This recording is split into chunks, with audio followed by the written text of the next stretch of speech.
Praise the Lord. The best wishes to you and your family members in the name of God. దేవునికి మహిమ కలుగును గాక. దేవుని నామం పేరిట మీకును మీ కుటుంబ సభ్యులందరికీ శుభాభివందనములు. Today God's promise. ఈరోజు దేవుని వాగ్దానము. యెహోవా అందరికీ ఉపకారి. కీర్తన గ్రంథము 145 అధ్యాయము 9వ వచనం. The lord is good to all. Psalms 145 chapter 9th versus. ప్రియమైన సహోదరి సహోదరులారా, ఈ ఉదయకాల సమయంలో దేవుడు మనందరితో ఈ వాగ్దానం ద్వారా మాట్లాడుచున్నాడు. అదేమనగా యెహోవా అందరికీ ఉపకారి. దేవుడు ఉపకారము చేయమని చెప్తున్నాడు. తన మాటల్లో అర్థం ఏంటంటే, నిన్ను వలె నీ పొరుగువాన్ని ప్రేమించు అన్న మాటలు దేవుడు ఇక్కడ గుర్తు చేస్తున్నాడు.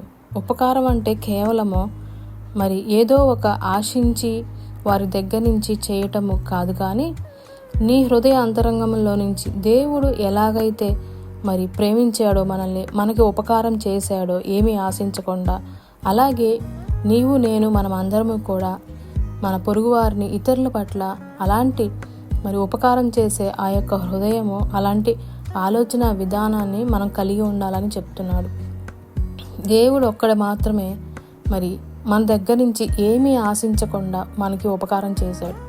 అలాగే మనం కూడా నిన్ను వల్ల నీ పొరుగువాని ప్రేమించనే మాట అలాగ మనము ఏమీ ఆశించకుండా చెయ్యాలి ప్రేమతోటి.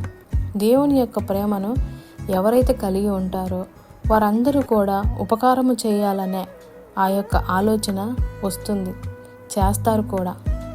కానీ మనం ఎప్పుడూ కూడా ఒక వ్యక్తికి సహాయం చేయాలనే ఆలోచన మన అవసరమైనప్పుడు చేయాలి తప్ప ఆ సహాయాన్ని చేయకుండా వెనక తీసే అలాంటి చెయ్యి మనకి హృదయం ఉండకూడదని చెప్తున్నాడు.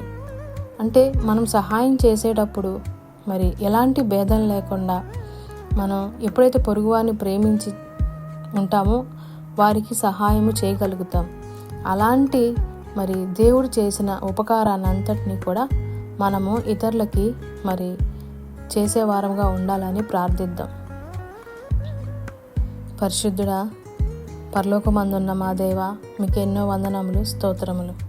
ప్రభువా, మేము ఈ లోకంలో జీవించినంత కాలము నువ్వు ఎలాగైతే మా అందరికి ఉపకారం చేశావో, మేమును మా పొరుగువారి యొక్క ఎడల యథార్థ హృదయంతో ప్రేమించినట్లు మాకు కృప దయచేయమని యేసయ్య నామమున అడుగుతున్నాము తండ్రి. ఆమేన్.